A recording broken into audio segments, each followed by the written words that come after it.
there.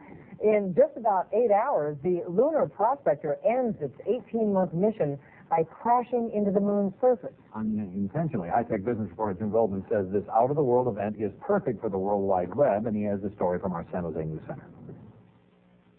The Mars rover may have been the first interstellar internet event, a sort of out-of-this-world, worldwide web. Well, now it's the Lunar Prospector's turn.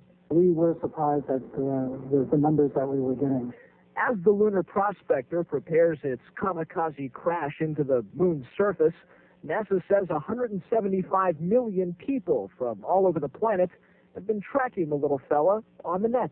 Do you get to see the surface of the moon, or do you get to see the surface of Io or Europa or the new moons of Neptune? You only get to see these on NASA sites. The interest in Prospector has stretched all over the globe.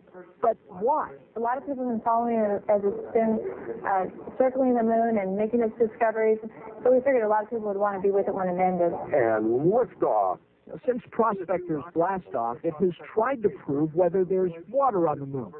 If there is, and the crash kicks up enough ice crystals to prove it, that could make setting up a moon colony much more practical. If you have fuel on the moon versus just bringing all your fuel from Earth, that's a factor of 20.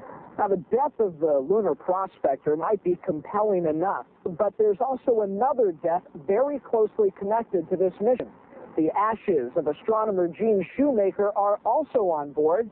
Shoemaker, of course, the co-discoverer of the famous Shoemaker-Levy comet that eventually slammed into the surface of Jupiter. Now it's Shoemaker's turn to slam into the surface of the moon.